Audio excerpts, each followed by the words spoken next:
What's up, my friends, and welcome into the PHLY Phillies podcast, and a happy Friday to each and every one of you. We've made it to the end of another work week. As always, we are broadcasting live from the Xfinity Lounge here at the PHLY studios, and we are brought to you by our friends over at Bet365. Whatever the moment, it's never ordinary at Bet365. Use the promo code PHLY365, deposit $10, place a bet for $5, and you'll get $300 back in bonus bets, whether your bet wins or loses. Hello to you, and a happy Friday. And we've made it to the end of another work week, and we are one step closer to a postseason after a sweep of the New York Mets. And I have to be honest with you all, that just right off the rip to start the show, I believe, I've said this many times, I believe in transparency, and I am a man of my word. And I don't want to be accountable today. I don't want to be transparent today. Because I said something at the beginning of the series on Monday that I deeply, deeply regret saying because it came true. And I said to you, if the Phillies win 2 games in this series, the NL East is over. I don't regret that because it's true. I think that was the case on Wednesday. And now we'll talk about it even further on Friday. I said if they win 3, I would be proclaiming not only the Phillies to win the East, but to do it in dramatic fashion. And they're going to probably do it there too. The problem is the third thing that I said, which was if the Phillies sweep the series, I would go to the rooftops of PHLY and scream it from the rooftops that the Phillies are not only going to win the division, but they're World Series contenders. I don't like heights. I don't like being up on that roof. It scares me. I'm not even going to lie to you. Can we get into like the tree of trust here and like, can I pretend I didn't say that? Not because I'm not thrilled at what the Phillies did, because this was a series victory of pretty epic proportions. This was an absolute ass-kicking of a team that just 2 weeks ago you went to their ballpark and they held serve. And the series looked very unpromising. And we talked about how, and the fact that you played not only your best series of the year, but your worst series of the year within a week span. Since that time, the Phillies have done nothing but win baseball games. In fact, they've won 8 out of their last 10. They've won 10 out of their last 13, and they just swept out the New York Mets, who are playing some really, really awful baseball as of late. We'll talk more about the standings in a little bit. We have a lot to get to today's show, but I had to start there because I don't want to be up on the roof. I'm not even going to lie to you. I am deadly afraid of heights. So if I could just do it from this microphone, I'd really appreciate it. But here's what's coming up on the Philly show today. We're going to start, of course, with Jesus Luzardo. Last night, my goodness. Let's talk about it in just a little bit. I want to talk about that feeling. You know that feeling. That one that I'm starting to get, that you're probably starting to get. The one that maybe we don't want to talk about out loud, but the one that we're feeling in our hearts and in our chests and in our minds. That feeling that this might be special. And then later in today's show, we have to talk about Walker Buehler's debut, which is going to happen tonight against the Kansas City Royals, a 3-game set with the Royals. It is one of the 2 interleague series they have left to play, this one and the final series of the year against the Twins. We have an hour to do things. Let's jump right into it. But before we do that, special day here at PHLY. It is officially our 2-year anniversary. 2 years ago, on this day, 2 years ago, we launched PHLY. The PHLY Phillies, Eagles, Sixers, Flyers podcasts were launched. In that time, we've officially introduced the Anthony Gargano Show, the Penn State All-Nittany Lions Show. We have introduced Philadelphia. Our buddy John Marks was here with us for a while. I really enjoyed working with John for the 8 months or so that we did. We've done a lot here at PHLY. We have grown exponentially, and it is all thanks to you. Because without you, there's no us. And when you hear a band say that or an artist say that when they're playing a show, we mean that. From the bottom of our hearts, thank you for being with us every step of the way from September 12th, 2023 to September 12th, 2025. We appreciate you. We love you. And we could not be doing what we do without you. You help keep our lights on. You help keep my bills paid. So in a way, I owe you big time. Thank you so much. All right, let's get into today's show. And we'll start with the big takeaway. The big takeaway is brought to you by our friends over at Xfinity. Xfinity, imagine that. And of course, the big takeaway of yesterday's game was Jesus Luzardo. Are you kidding me? Jesus Luzardo, what an absolutely gutsy, badass performance from Jesus Luzardo last night. We know things didn't start well. Luzardo gives up 4 earned runs in the first inning, and in fact, he gives up 5 hits in the first 6 batters to open up the game. 4 singles and a double. 3 of those 5 balls that were put in play were hit at 103 miles an hour or more. Another year, another team, another month, a couple months ago, in fact, this team might have said, hey, you know what? We took 3 out of 4. We've done what we needed to do. We have put sizable difference in the National League East standings between us and the Mets. We're cool. We've brought the magic number down from the start of the series to 13, down to 7.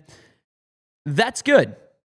Today is what it is. You know, we'll take our lumps and we'll take 3 out of 4 and we'll move on to the Royals series with the magic number being 7 and still feeling exponentially confident about our chances to not only win the National League East, but to be at least the 2 seed in the National League standings. Not this team, not this starter. That was mental fortitude. That was absolute toughness. That was getting on the mound and grinding it out. And not only doing it to say, hey, great job by Jesus Luzardo to get through 5 innings. You get through 6 innings. To get through 8 innings. And to not only do that, to not only sit here and say, he gave you some quality innings after that rough first inning. To say this, to go 22 consecutive hitters retired, that shows you what type of mental makeup Jesus Luzardo has. Because a lesser pitcher on a day, any given day, could have folded. A guy with some mental makeup could have said, I'll shove for 5 and I'll give you what I can give you. That was an absolute shove performance from Jesus Luzardo. He basically went into cruise control from the second inning on.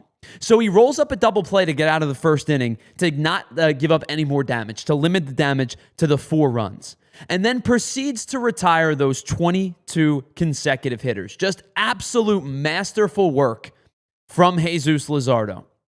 In the final 7 innings that he threw yesterday, he allowed no base runners. You pair that with Jhoan Duran's 9th inning, and they retired 25 consecutive Mets to end the game.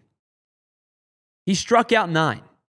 Jesus Luzardo was throwing 98 miles an hour in the 7th and 8th inning. He needed just 74 pitches the rest of the way. After the first inning, where the Mets hit 3 balls at 103 miles an hour or more, they only had 3 more swings of the bat all night that resulted in hard hit contact. Not 103, 95 or better. He limited hard hit damage the remainder of the night. They were 0 for 3 on those swings. The highest expected batting average on any one of those three swings was 330. It's a good expected batting average. You know, that's better than league average. But the fact that Jesus Luzardo was able to limit the damage the way that he was, or the way that he did, and keep them really guessing the rest of the night, to keep hard hit contact to a minimum. I bring up those 3 swings intentionally because to combat that, 8 balls were put in play last night after the first inning that were hit under 80 miles an hour. Talk about limiting hard hit contact. Average exit velocity last night, 84 miles an hour, despite the fact that he gave up those 3 hard hit balls, 103 or more in the first inning. I have to be honest with you. And this isn't me, because I always talk about celebrate your wins, but be honest and transparent in your losses. I think it's the best way to do the job that I do, to be held accountable, to understand that I'm going to get some things right and I'm going to get some things wrong. And if I can play it like 60%, I kind of view this job like sports betting or being at the casino. If I can be at the end of a week up, it's a good week for me. Some weeks I'm down. Some weeks I'm really down. Some weeks I'm up. And this is not me trying to sing my own praises. I love this dude. I love Jesus Luzardo. This guy is somebody that I trust because of these types of outings. And we've talked about it before. Sometimes the floors are low. The first inning of last night was an example of the floor being low, where he wasn't locked in to begin the game.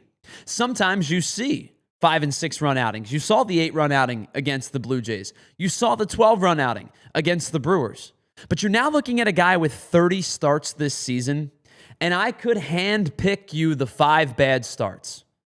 25 of the other starts were good starts. And I know he gave up 4 runs last night. His ERA on the night will tell you that it was 4.5 because he gave up the 4 runs over the 8 innings pitched. And that's nothing to write home about. His ERA went up just a small percentage from 4.01 to 4.03. But this is why when I tell you that his numbers this year are deceiving because of a handful of bad starts, this start last night was proof number 1. It was literally Exhibit A. Because numerically, it was what it was. But my eyeballs tell me that if you think that a 4.5 ERA is the same on a night where a guy maybe gives up 3 runs over 6 and doesn't have it particularly, I know that's a quality start, but last night was more than a quality start. Last night was dig deep, it was gritty, it was gutsy, it was gut check. It was ballsy, pardon my, euphemism, but it was. Last night was unbelievable. What he did last night when he was dialed in proves to me that he can be as almost unhittable as they come when it comes to him being at his ceiling. And my goodness, the sweeper last night. Disgusting.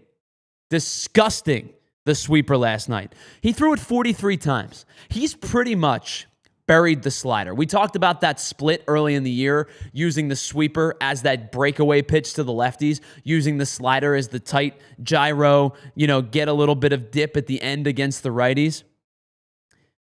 He's pretty much using the sweeper exclusively now as his quote-unquote breaking ball. He threw it 43 times last night, 29 times to righties, 14 times to lefties. And he basically said, I'm going right after these righties with this pitch. I don't care who you are. I don't care what the nameplate says on the back of your jersey. If it says Lindor, if it says Alonso, I don't care. I'm going right after you with this pitch. And I took 2 screenshots from last night's game. This is the first example. This was Pete Alonso. First and foremost, awful swing here. And why? Because it's a great pitch. Look at that back knee disengaged. Look at the front elbow, or the back elbow, See how far down it's dropped.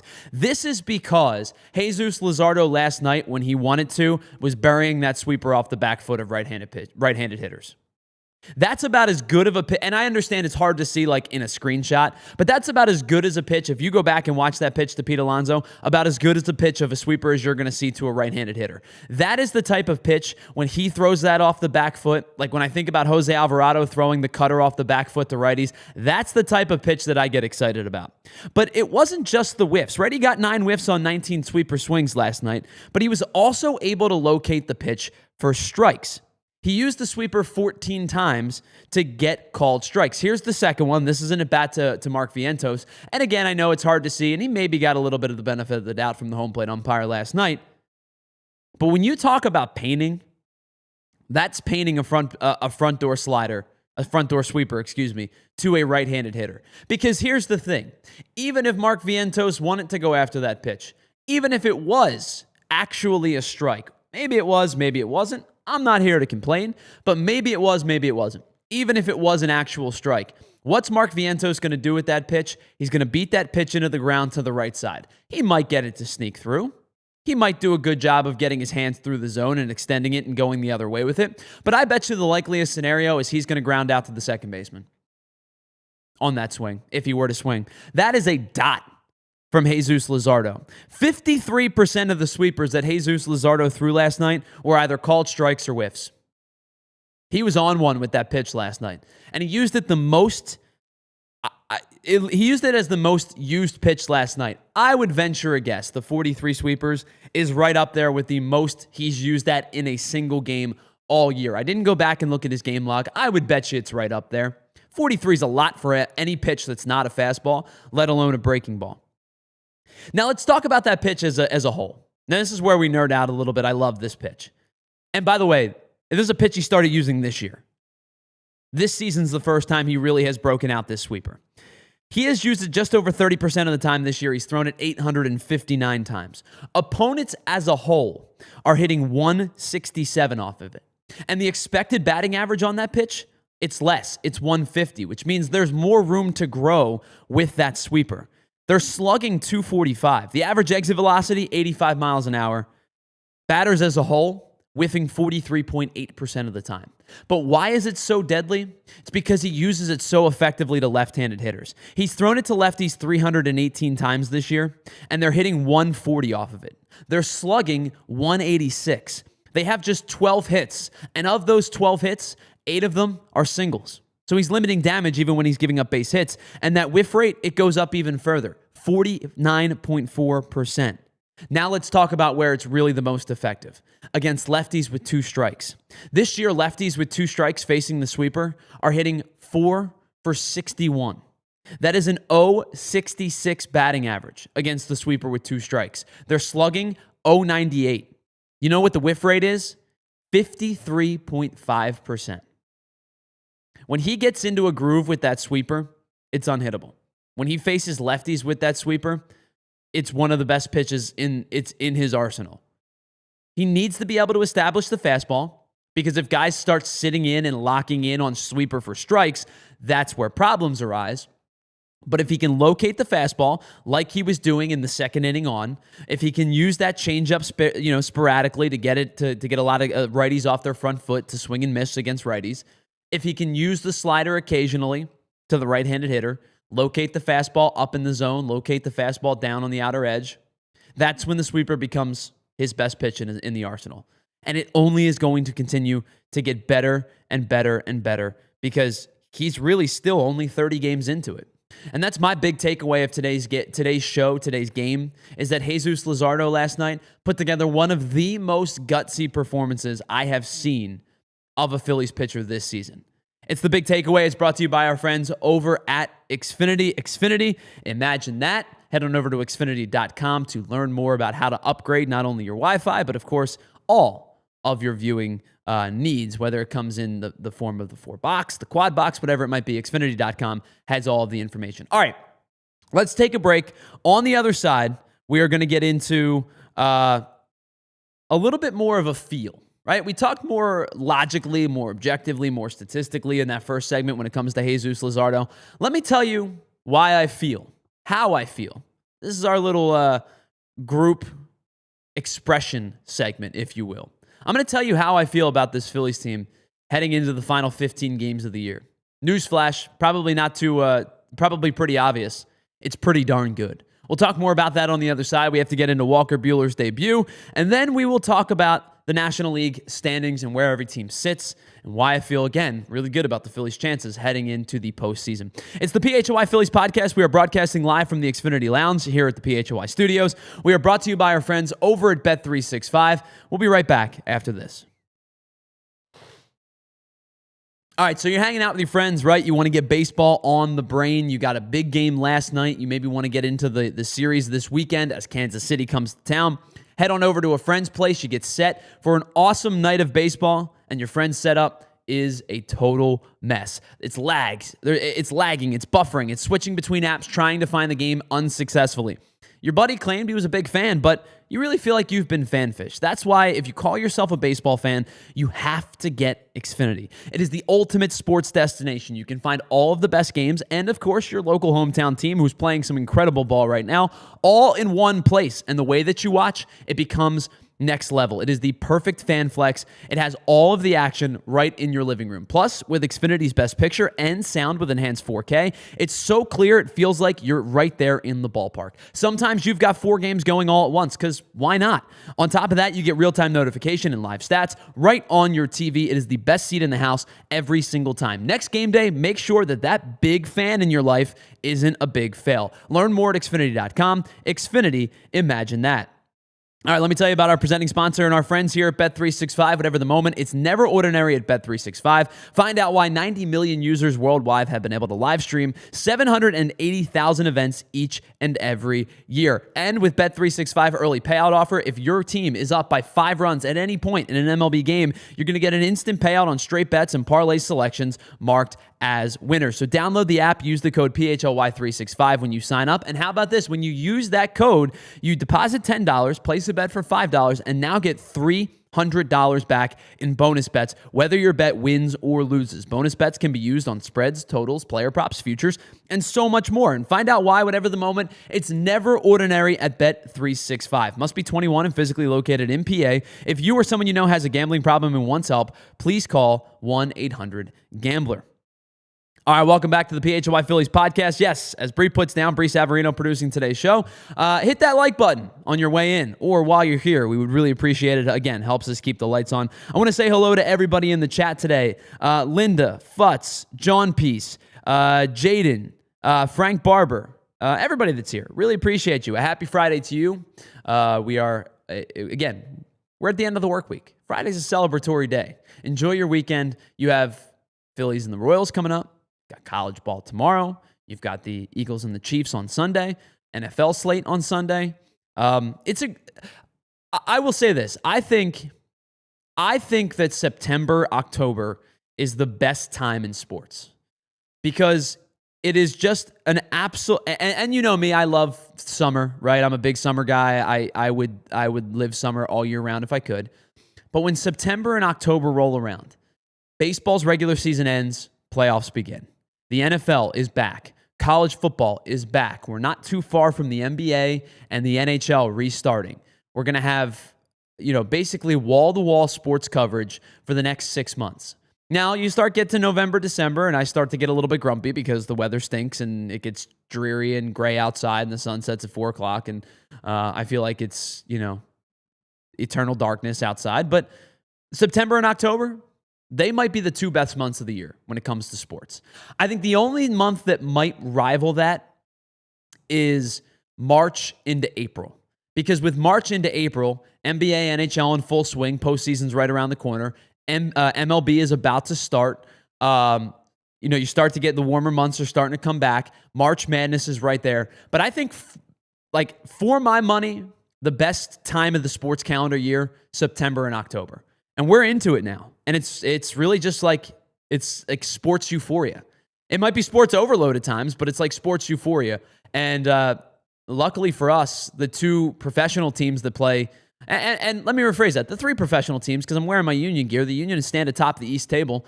The three professional teams that are playing in Philadelphia right now are all poised for big years. The Phillies have an opportunity at hand to really do some damage. The Union, again, sitting at the top of the Eastern Conference standings. The Eagles, coming off their Super Bowl win, should be quite good once again. They got a chance to beat the Chiefs again for the second time in 3 games this weekend coming up. So I think September and October here in Philadelphia and here at PHLY are going to be a lot of fun. And one of the reasons that I say that is because I'm starting to get that feeling in my gut. I'm starting to get that feeling in my chest that, this could be a special September and a special October. This time last year, things were really bleak, whether you wanted to admit it or not. And I think I was in camp delusion. I was in camp denial. Because their record told you that they were still a good team. The fact that they were holding serve enough in the NL East to win the division told you that they were still a good team. But your eyeballs told you that they weren't playing very good baseball right now. In the second half of the season last year, the Phillies were a .500 team. They were 33-33. Their run differential was a +3. It felt like they were leaking oil. Even if they would win 2 or 3 or 4 in a row, they entered August 5 up in the East. They left August 6 up in the East. They did enough to hold serve, but they weren't that team that was stretching the lead in the division as the months progressed. They entered September up 6 in the East. They left September up 6 in the East. They were playing, I guess, fine enough to do what they needed to do. But they ended up having to play in... They ended up not having to play in the wild card round because they were the 2 seed. They 2 seed? Yeah, they were the 2 seed. But they ended up having to play a Mets team that got hot at the right time, used a go-ahead late inning heroic home run from Pete Alonso off of Devin Williams to beat the Brewers, and pretty quickly dispatched the Phillies in 4 games. Phillies won that one game on walk-off fashion, the Nick Castellanos game. It was fun. But other than that, the 4 games were not a whole lot of fun. Kyle Schwarber hit a leadoff home run in Game 1 of the NLDS, and they didn't score another run. Zach Wheeler was the hard luck loser, even though he was excellent in that game. This year feels a whole heck of a lot different. In the second half, they're playing sizably better baseball. They're 13 games over 500 since the All-Star break. Their run differential, plus 61. They've won 10 out of their last 13 games. They're 8-2 in September. They have not only extended the lead in the National League East by sweeping out the Mets to 10 games, but over the last couple of weeks have swept out the Mets, the Rangers, the Mariners, and won a series against the Brewers. And really the only stumble was the sweep at the hands of the Mets at Citi Field, which feels like a lifetime ago, and the final 2 games of the Orioles, or the final game of the Orioles series and the first 2 games of the Reds series. I'm trying to put that in. Whatever it was, it felt like there was a 3-game stretch where they weren't playing very good baseball against those 2 teams. But the reality is, this is a substantially different feel heading into the middle portion of September and the final 15 games. Last year, their trade deadline acquisitions. I thought Carlos Estevez numerically was good, but come postseason time, ends up serving up the grand slam to Francisco Lindor. That's going to be his lasting image in Philadelphia, even though his stats tell you he was a good acquisition and was the right one at the time because they needed another back-end bullpen guy, and they went out and got one of the best ones available. Austin Hayes, wildly underwhelming, not entirely his fault. Can't do anything about the fact that he had a kidney infection that I think really sapped him of not only his power, but a lot of energy as well. It took him a lot of effort and energy just to get back on the baseball field, and I applaud him for doing so, but he was not the guy that the Phillies were looking for statistically when they acquired him from the Orioles. This year, the trade deadline acquisitions, both via trade and via free agency, all 3 of the guys that they have acquired around that time frame have been incredible components to the Phillies' success in the month of September. Outside of losing Zach Wheeler, the Phillies are relatively healthy. Trey Turner in the interim, of course, with the hamstring injury. We'll see what happens when he comes back. Edmundo Sosa is going to hold down the fort at short. But they are relatively healthy outside of losing Zach Wheeler. I still trust Christopher Sanchez and Ranger Suarez and Jesus Luzardo heading into the postseason. I feel really good about those 3 guys, which is why I feel really good about getting at least out of the NLDS. But you think about the 3 acquisitions that the Phillies have made. Harrison Bader, Joan Duran, David Robertson. Harrison Bader, since joining the team, we have talked extensively about. He's now hitting .339. He's slashing .339, .403, .539, .942. He has 39 hits since joining the team, including 14 extra base hits. He's driven in 14 runs. You know the defense is going to be elite. You know he's going to be a good base runner. But the offensive productivity that he has put together since joining the team has been beyond my wildest expectations. Joan Duran, who I had wild expectations for the most part, has lived up to those expectations. He's pitched 17 times. He has 13 saves, which is crazy to think about how it feels like he's been here 2 weeks, but the reality is he's been here over a month and a half. He has 13 saves, a 1.23 ERA. He has 20 strikeouts in those 17 appearances, and a .818 whip. David Robertson, meanwhile, who they signed for just money, who hadn't pitched all year, who looks fresh, probably fresher than we've seen him in quite some time. Had a really good year in Texas last year, but because of the fact that he didn't pitch in April, May, June, and into July, he looks as fresh as he possibly could. He's appeared 14 times. He's got a 2.84 ERA and has struck out 18 in those 14 appearances. He himself has just a 1.184 whip. When you look around the landscape of the National League, specifically when you look at the New York Mets, the Mets went out and acquired Cedric Mullins. He's hitting below 200. The Mets went out and acquired Ryan Helsley. He's been dreadful since they've acquired him. The Phillies could have done a lot of different things, and in trade deadlines past, they've done those things.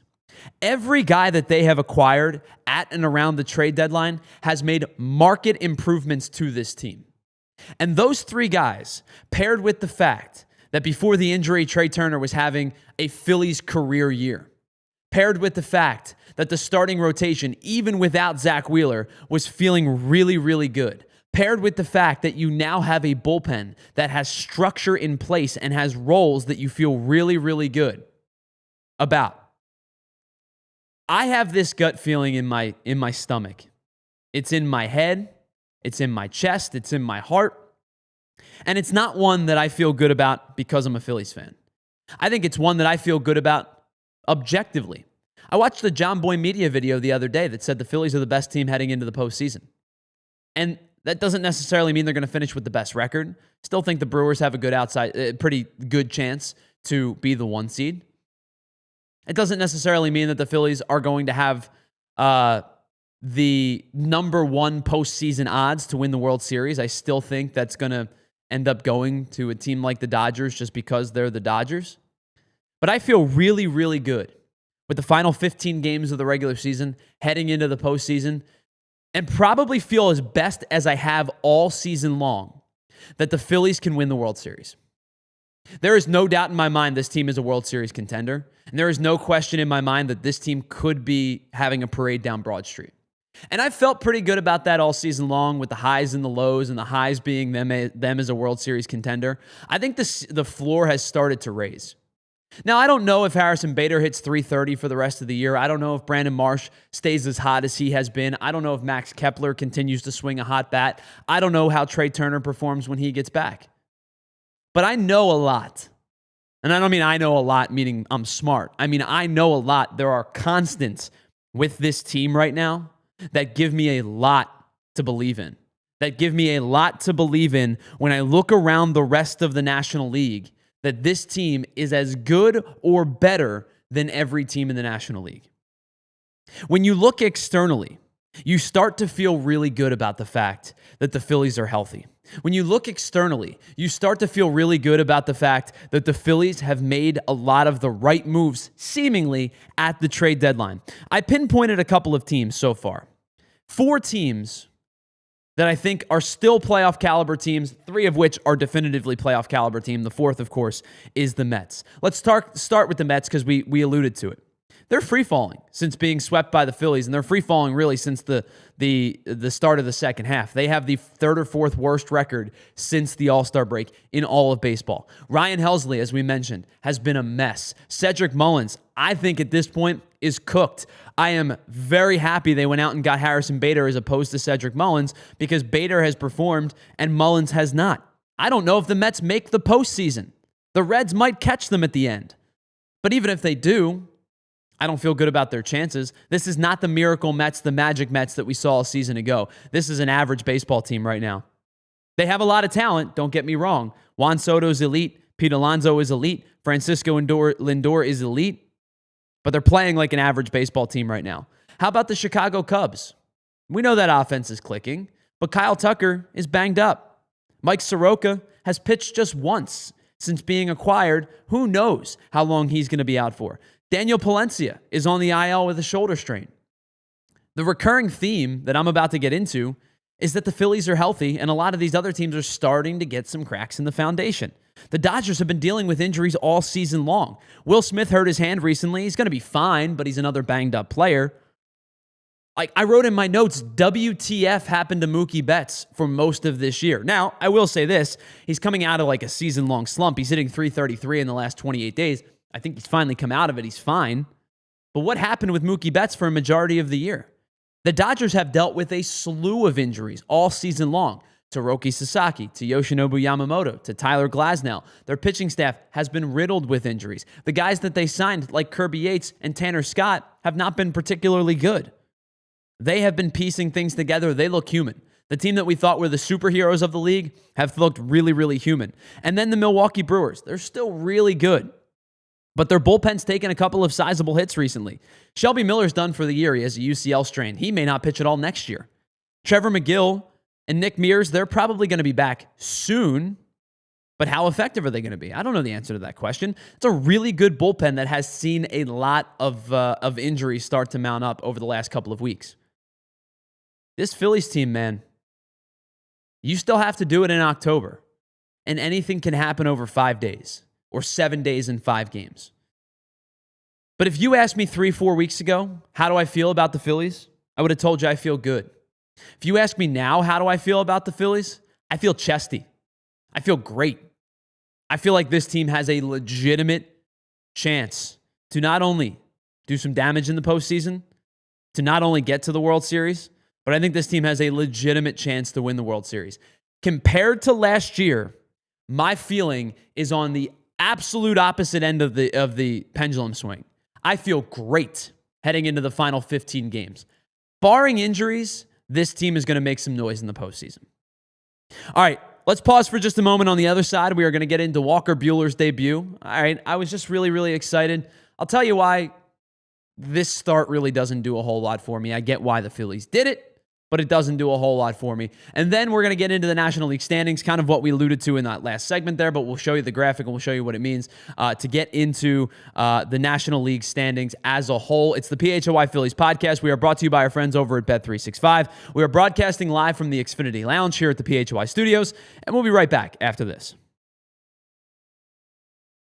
All right, let's talk about a legendary truck and a legendary series of trucks. That, of course, is the Ford F-Series. It is the best-selling truck, and they are the best-selling trucks in America for 48 straight years. The F-150 blends work-ready toughness with modern-day tech and luxury. It offers 6 powertrain options, including a hybrid and a fully electric Lightning model. You're going to get power. A hybrid V6 delivers up to 430 horsepower and amazing towing capacity, and that best-in-class towing up to 14,000 pounds, depending on configuration. You'll get military-grade aluminum alloy body, so it's tough, it's lightweight, and it's corrosion-resistant. And inside matters too. How about advanced Sync 4 system with cloud-based voice recognition and over-the-air updates? And Max Recline seats offer a nearly 180 degrees of recline. It's great for naps, or how about taking a break after a long day on the job? You'll have selectable drive modes like mud, sand, snow, tow and haul, eco, and so much more. And the cab options, regular, super cab, super crew, plus bed lengths to fit all of your needs. For more information, head on over to your local Ford store.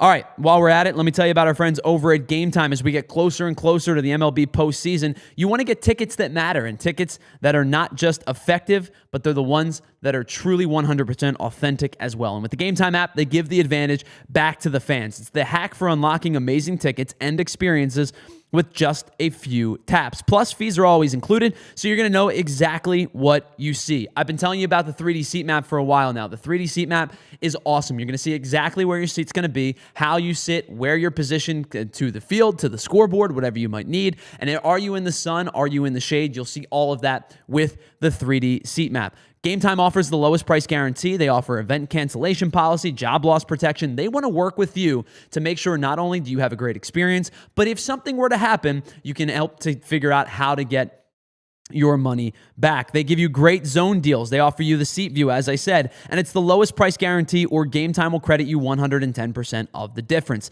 Take the guesswork out of buying MLB tickets with Game Time. Download the Game Time app, create an account, use the code PHLY for $20 off your first purchase. Terms do apply. Again, create an account and redeem the code PHLY for $20 off. Tap, ticket, go. Download the Game Time app today. All right, what's up, everybody? Welcome back to the PHLY Phillies podcast. Hello to everybody in the chat. Really appreciate you all. Thank you for being here. I know the bye was a conversation in the chat as well. The bye has been a conversation about pretty much every team since the inception of this postseason, structure, I should say. And I will say this: I have been steadfast on my beliefs about the bye. Baseball, I get it. It is the most routine, the most the most get into a rhythm type of sport you possibly can have. Because it's so volatile, because outcomes are so varying and dependent on any given night, the structure of how a team is playing, how one pitcher could neutralize a really good team. I understand this is going to be a conversation forever, but my mindset about the bye has been the same as it's always been. You have an advantage when you get the bye. It is up to you to take advantage of that advantage, but you are given every opportunity to be better than your opponent. Why? Handful of reasons. First and foremost, you get games 1 and games 2 at home, right? That means something. And I know that Citizens Bank Park hasn't been as daunting to opponents over the last 2 series that the Phillies have played in the postseason. The Mets have come into town and won games here. The Diamondbacks have come into town and won games here. But the reality is the Phillies have a distinct advantage at Citizens Bank Park when they are rolling. You saw it against the Marlins. You saw it against the Padres. You saw it against the Braves in multiple series. And even against the Astros, you saw it in that first game where they lit up Lance McCullers. I know that you want to stay within your routine, but given the opportunity to get your starting pitching rotation set up properly, given the opportunity to play games 1 and 2 of the NLDS or the NLCS at home in front of your home fans, knowing that if it gets to a game 5 in the NLDS, you're playing that game at Citizens Bank Park, knowing that when you get into a series, you're facing a team that has had to exhaust not only its top 2 starting pitchers, but perhaps its bullpen as well to get to that point. You're probably facing somebody's 3 or maybe even their 4. I get it that it's a trend in baseball that some of these wild card teams have rolled, and if they feel good, the Phillies were that team. They did it to the Cardinals in the wild card round, and then they did it to the Braves in the DS. The Diamondbacks were that team. They got in as a wild card team. They ended up going to the World Series. There have been teams in the past that have been the opposite, the antithesis of what I've brought up. But I also think that you have such an advantage, an established advantage. It's just as up to you to take advantage of it. And I think the Phillies have a chance to do that, knowing that Christopher Sanchez, Jesus Luzardo, and Ranger Suarez are going to get the starts in the NLDS, perhaps against the team's 3 or a 4. You're going to get a wraparound at some point, and the 1 is going to face your 2 or your 3. But if you're up 1 game to nothing, or 2 games to nothing, or 2 games to 1, I think you have a real distinct advantage there. All right, let's get into tonight. Phillies open up a 3-game set against the Kansas City Royals. And again, the magic number to win the National League East is down to 5. They can continue to chop things off tonight with a win against the Royals or a Mets loss in their series opener against the Texas Rangers, who are playing some really good baseball as of right now as well. But I think the storyline for tonight is the debut of Walker Buehler.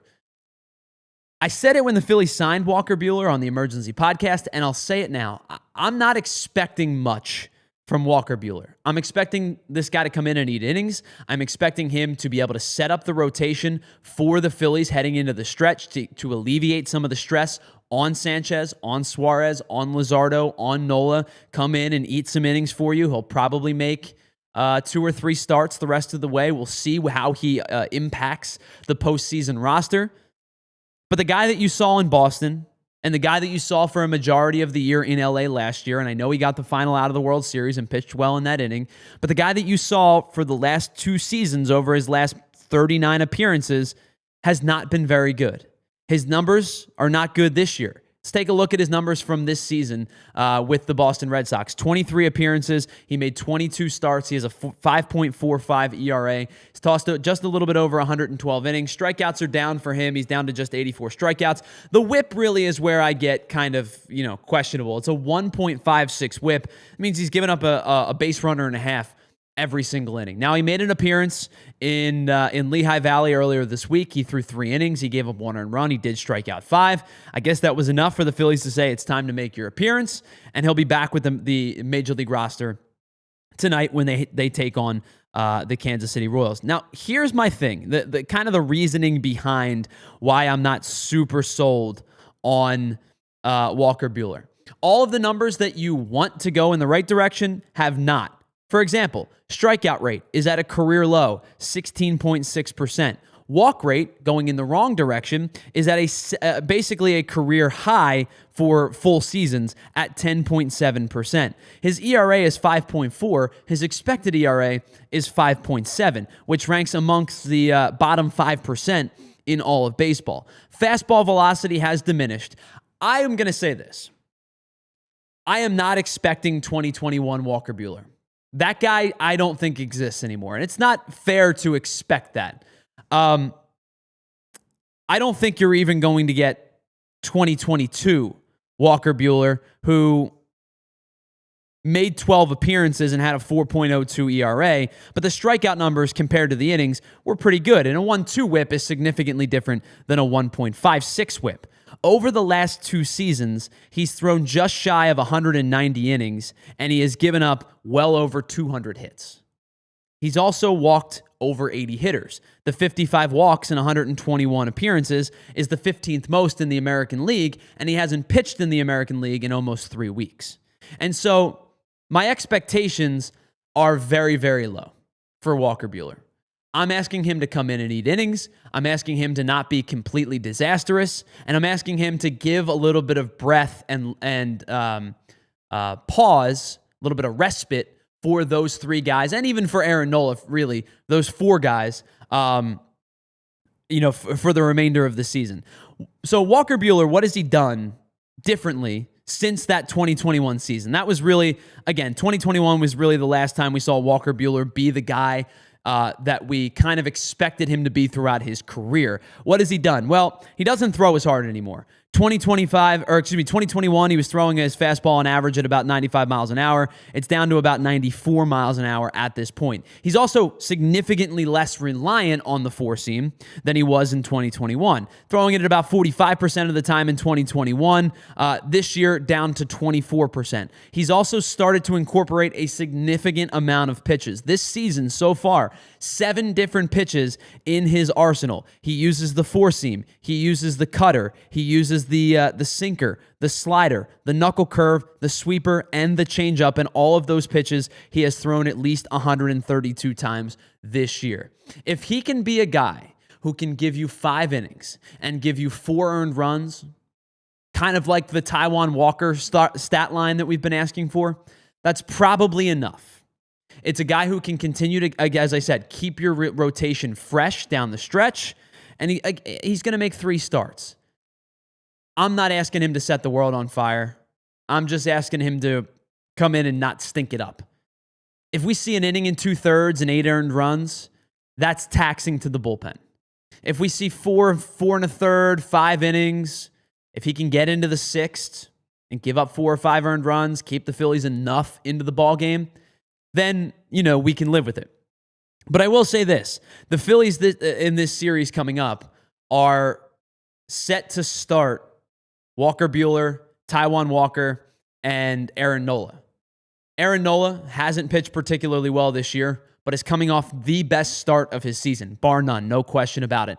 Taijuan Walker probably heading in the wrong direction. The ERA is up, the FIP is up, the expected numbers are up. He's probably the guy that we saw in May and June that we were giving a lot of credit to, and rightfully so, is probably done at this point. There is a chance that the bullpen may be asked to throw a lot of pitches this series. I think you're going to need to rely on Aaron Nola to give you at least 6 innings, and I think you're going to need to rely on Taijuan Walker to probably give you at least 5, because I don't know what to expect from Walker Buehler tonight. Listen, I'm not going to sit here and tell you like, wow, this was such a crappy signing. Why would you go and do this? But as I said when they brought him in, and as I'm going to continue to monitor and say, whatever. Listen, I'm hoping to be pleasantly surprised, but my expectations are probably somewhere in the 4 to 5 range in terms of innings, and probably somewhere in the 4 to 5 range in terms of runs allowed. And as Linda points out, my expectations are really nothing. And so maybe I can be surprised just by an average start. And as Molly and Barkley's life points out, you can be a placeholder. You're stretching out your starting rotation for the rest of the year. Christopher Sanchez has thrown a lot of pitches this year. Jesus Luzardo has thrown a lot of pitches this year. Ranger Suarez has thrown a lot of pitches this year. Those 3 guys are the 3 you're going to rely upon down the stretch to give you, to propel you into the postseason. Ranger Suarez in 23 starts has thrown 143 innings. He'll probably crack and break his career high in terms of innings pitched over his next 2 or 3 starts. His career high in terms of innings pitched in a season is 155. He's at 143 right now. I would expect him to throw another 13 innings over his final 2 or 3 starts. Jesus Luzardo is now just 9 innings away from his career high, which he threw in 2023. He's at 169 2/3, his career high 178 2/3. I would expect him over his next 2 starts to break that as well. And then Christopher Sanchez is the final guy And I would imagine, just off the top of my head, he's probably closing in on, if not already, at his season high, and he is. His career high prior to this was last year, 181 and 2/3. This year, 182 and a third. He'll probably get close to 200 innings pitched. The reason that Walker Buehler was brought in is for those three guys. It's just to stretch out the starting rotation a little bit further. And that's why, again, I'm not going to sit here and say, oh my goodness, what a terrible signing. It's just, it doesn't do anything for me other than acknowledging that those three guys could benefit from a couple extra days off over the final 15 games. All right, it's the PHLY Phillies podcast. On the other side, we'll get into our Cranking the Heat segment. We'll check in on the National League standings as they sit heading into this weekend.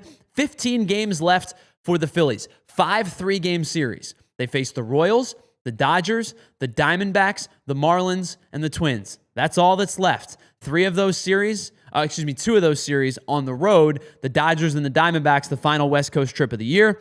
The 3 of them against the Twins, the Marlins, and the Royals this weekend will be at home. And then we get set for Major League Baseball postseason, where the Phillies very well likely are going to be at least the 2 seed and have the bye. It's the PHLY Phillies podcast. We're brought to you by our friends over at Bet365. We are broadcasting live from the Xfinity Lounge here at the PHLY studios. Cranking the Heat segment coming up on the other side. It's the PHLY Phillies podcast. We'll be right back after this. All right, you know that moment, the one when you're having a great day and you realize you left your favorite pair of sunglasses at the beach or on the roof of your car, and they're at a gas station and they're gone 3 states away because you were on a road trip. Listen, I've been there. We've all been there. The best part about our friends over at Shady Rays, though, they've been there too, and they've got the best protection plan in all of eyewear to make sure that you can wear your sunglasses with confidence. When I found Shady Rays, it changed the game for me. They're made for real life and everyday life, right? They're sleek, they're stylish, they're good looking, polarized lenses, durable frames, and they don't break the bank. And here's the best part. If you lose or break them, even on day 1, Shady Rays will send you a brand new pair. No guilt trip, just replacements. And so now you can actually wear your sunglasses without fear on hikes, at concerts, on the boat, wherever it might be. Wear your shades with confidence. It is the eyewear company that has your back. We've teamed up with Shady Rays to bring you an exclusive offer. Head on over to shadyrays.com. Use the code PHLY365 for a 35% off a pair of polarized sunglasses. Try for yourself the shades that are rated 5 stars by over 300,000 people. All right, coming up in just a little bit, it's our Cranking the Heat segment. Let me tell you about our friends over at Ace Hardware and Ace Hardware Home Services. Listen, if you've got something small like an outlet you said you wanted to get fixed since last summer, call our friends at Ace. But if it's something serious like plumbing, electric, heating, cooling, they've got the trusted pros to keep your home humming all year long. Ace Hardware Home Services brings the helpful hardware folks feel right to your front door, all the way from Philly to the Jersey Shore. What do they bring? They bring experience, they bring understanding, and of course, they bring that helpful hardware folks feel to your door. They offer free estimates on equipment installation and replacements with trusted advisors and options that are best suited for your home and budget. It's service you can trust and satisfaction guaranteed. Ace Hardware Home Services are local too. Their teams live and serve in your community, and they're dedicated to making sure that their neighbors are comfortable in their home. Visit Ace Hardware Home Services online at acehardwarehomeservices.com to get started on your next project. All right, couple minutes left here at the PHLY Phillies podcast. Tyler Zulli, Bree Savarino producing today's show. Philadelphia coming your way at 1:30. The Eagles at 2. The Sixers at 3. The Flyers at 4. We still have a lot to get into here on this Friday afternoon in September. Let's get to our Cranking the Heat segment to wrap up today's show, where we check in on the pennant push in the National League, brought to you by our friends over at Ace Hardware and Ace Hardware Home Services. AceHardwareHomeservices.com to get started on your next project. Here are the National League standings as they sit today on September 12th. Not a lot of change at the top. The Brewers still the number 1 team as they lead the Central by a pretty sizable margin over the Chicago Cubs. The Phillies sit second in the National League standings, and the Dodgers are starting to become a little bit of a distant third, 4.5 games back of the Phillies. It looks to me, now, barring anything crazy happening in the series against the Dodgers this coming week, if the Dodgers sweep the Phillies, then they've got some life again. But barring anything crazy happening, I think it's going to be the Brewers and the Phillies as the 1 and 2 seed, the Dodgers as the 3, and then you'll start, or the Padres for that matter, then you'll start to see who's going to be the wild card teams. The Cubs pretty squarely sit on top of the wild card standings. They are 7.5 games up with 15 games left to play. The Cubs should very comfortably be a postseason team. I think the Padres, same thing. They're 4 up, but I think they should be all right in that instance as well. But the check that we're going to check in today, the team that is cooling down, How about those Mets? Obviously, after getting swept out by the Phillies, they are not playing very good baseball right now. You see there, they have just 76 wins now on the season, and we are getting closer and closer to a conversation, not of the Mets winning the National League East, not of the Mets keeping pace with the Phillies. Is there a chance? Is there a scenario in which the Mets miss the playoffs entirely? The Reds are chomping at their heels. They're just a game and a half back. I don't love the Reds. Let me rephrase that. I love the Reds pitching staff. I think Andrew Abbott's been awesome all year. You know how much I rave about Hunter Green. If Chase Burns can get healthy and get back, that's just a wild card that you don't know how to prepare for because his stuff is nasty and he throws 1 billion miles an hour. It'll be his first postseason start, but, crazier things have happened. The Mets are probably going to start a bunch of rookies if they get into the postseason. But is there a situation, is there a reality where the Mets miss the playoffs entirely? And instead, it is the Cincinnati Reds? Oh, my goodness. Me and Andrew talked about that a couple weeks ago. Would that not be comical to see this team with this payroll after signing Juan Soto to the biggest free agent deal of the offseason, after having all of the hype that they did, after coming out of the gates playing some unbelievable baseball, after having their starting rotation, which was often scrutinized to begin the year, put up a big middle finger for the first 2.5 months of the year where Clay Holmes was good and David Peterson was good and Kodai Senga was good and you were getting contributions from guys you didn't expect, and Sean Manaea was right around the corner to return, and oh my goodness, wow, have they fallen. If the Mets miss the postseason, I think we will all just sit and laugh and laugh and laugh and laugh and laugh. Because my goodness, what a disaster that would be. I still think they're going to make the playoffs.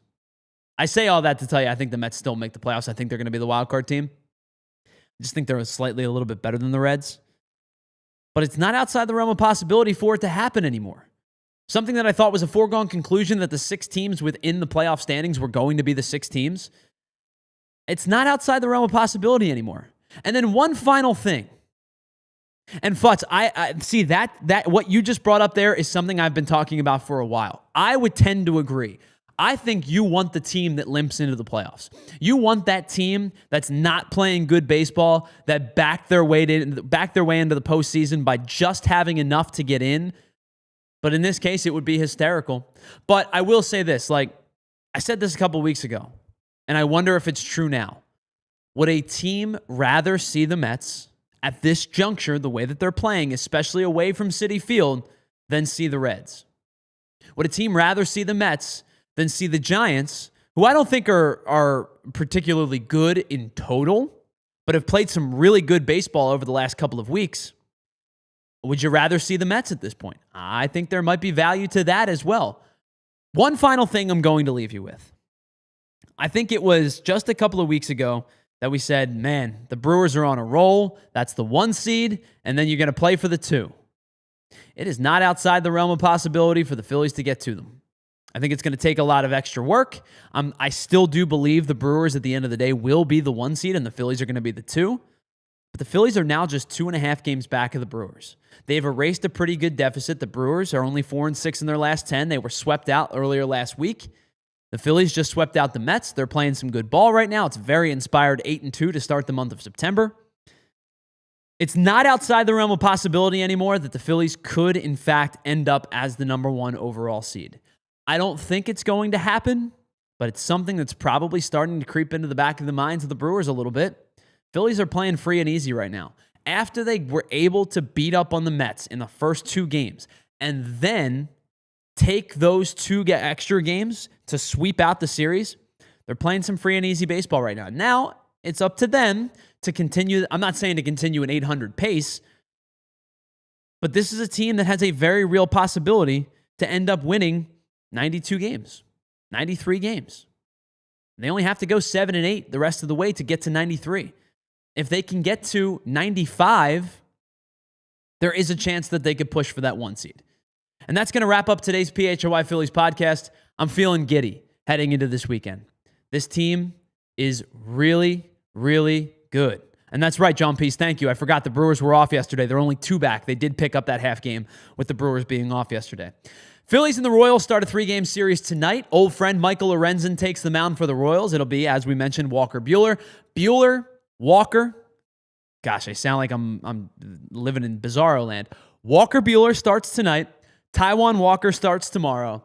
Aaron Nola starts on Sunday against the Royals. We'll talk to you on Monday. We'll talk about this series. Have an amazing weekend. Thank you so much for being here. Philadelphia coming up in about a half an hour. Eagles at 2, Sixers at 3, Flyers at 4. Big thank you to everybody that was in the chat. It was a lively chat today. I appreciate you. I love y'all as always. Thank you so much for being here. Have an incredible weekend. A huge thanks to Bree for producing today's show. Enjoy your weekend. Enjoy your weekend of baseball as the Phillies take on the Royals, college football, pro football, and we are closer and closer and closer to the Major League Baseball postseason. We'll talk to you on Monday as we get you set for the next series against the LA Dodgers. One final West Coast trip against the Dodgers and the Diamondbacks. It's the PHLY Phillies podcast. We'll talk to you on Monday at 12. See ya.